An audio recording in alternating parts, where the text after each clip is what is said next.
The Newsday continues here on One News Now. I'm Sean Yao. Presidential candidate Leody de Guzman and his running mate Walden Bello continue to make rounds in Mindanao. Let's get an update from JC Cosico, who joins us live from Davao City. Hi JC, how's it going there today?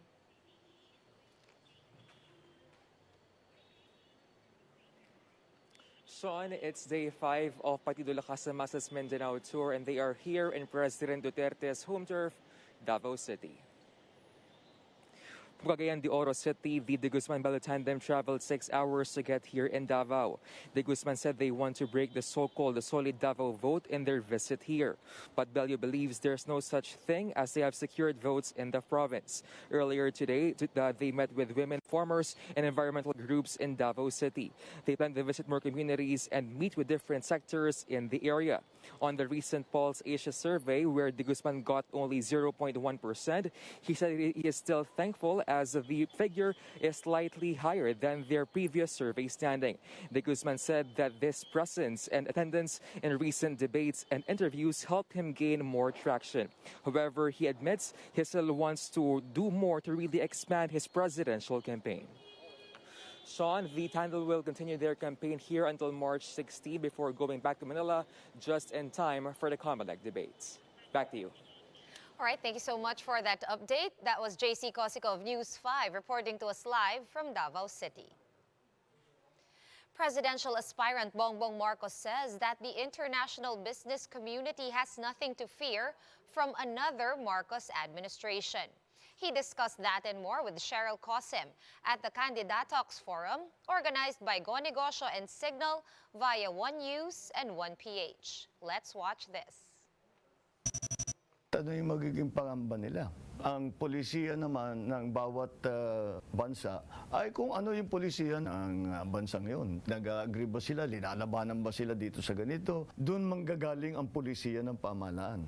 Wala akong kilalang bansa na magsasabi dahil ang pangalan mo, Cosim, hindi kami magninegosyo kasama mo. Kahit sinong pangulo na uupo, will have to earn that tiwala, will have to earn that trust. So any new administration will have to earn that trust. It doesn't matter who is sitting. Trade is trade. Kung magandang pinag-usapan ninyo, kahit ba naman anong pangalan mo, I don't know what Joey is talking about when he says that the international markets will decide upon the person's name.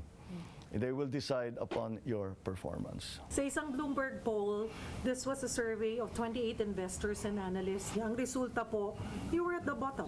Ang sinasabi po ng isang economist ay if Marcos is elected, it would only reinforce our view that the economy will continue to underperform over the coming years.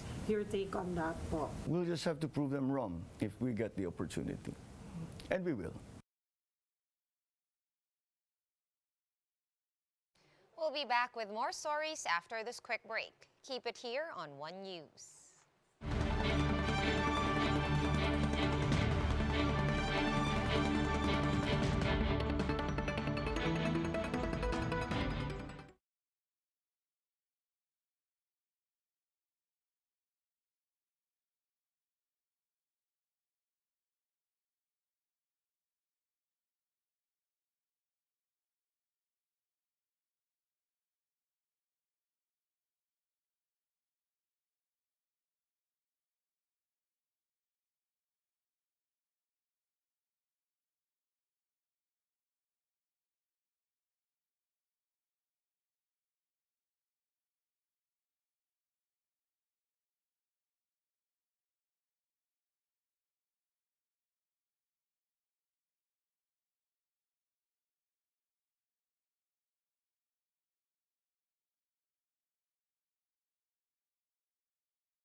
You're still watching One News Now. I'm Sean Yao. President Duterte is set to meet with the Energy Department and oil industry players later today to discuss the possibility of suspending fuel excise taxes. Mobile journalist Pamela Vasquez with the details. The Senate Energy Committee under Sherwin Gatchalian called an emergency hearing with the DOE and DOF. Gatchalian wants the inventory of oil companies raised from 30 days to 45 days. But the DOE says that will do little to bring down prices since we follow international rates. Hindi naman po kasi tayo inventory pricing, Yusek. Ang tinatawag natin market pricing. Ibig sabihin, kung ano po yung pagkakapresyohan sa international, yun po ang ini-implement natin dito. Local oil companies also say raising the inventory requirements will require huge investments, which not all companies will be able to afford. So if it is going to be imposed, if it's going to be mandated, it may require huge capex or even inability of some of the players to comply. Basically, mabigat yung requirement na mag-double ka ng inventaryo aside from the working capital. One other solution that has been proposed is unbundling.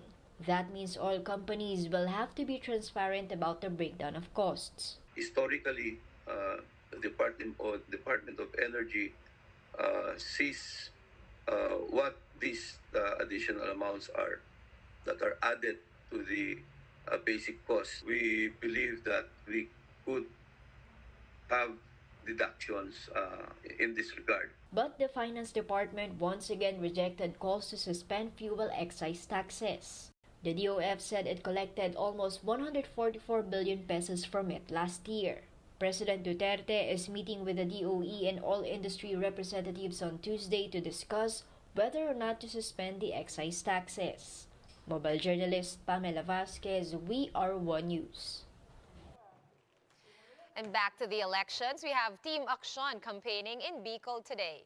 We have Romel Lopez over the phone from Albay to tell us how that's going. Hi Romel, how's the welcome for Mayor Isko in Bicolandia? John, as Team Aksyon continues to woo voters in Bicol, presidential candidate Isko Moreno is not discounting a visit to Naga. Vice President Leni Robredo's bailiwick. Team Aksyon is again complete during the continuation of their Bicolandia campaign, but they will not be visiting Naga, the hometown of Moreno's opponent, Vice President Leni Robredo. However, Yorme said he's willing to visit the province soon. Meanwhile, the mayor called out survey frontrunner Bongbong Marcos Jr. for skipping the Comelec debates. Moreno emphasized that they are all applicants, which is why they have to be present in debates. He added it could also be an avenue for Marcos to answer issues on corruption and tax evasion being thrown at him. Sean, during his campaign, Moreno gave outgoing President Duterte a passing grade on his sixth term as president. He said it was far from perfect, but Duterte was able to improve the economy before the pandemic. Sean? All right, thank you very much, Romel Lopez from Bicol Region. For more updates, visit News 5, The Philippine Star, and Business World online.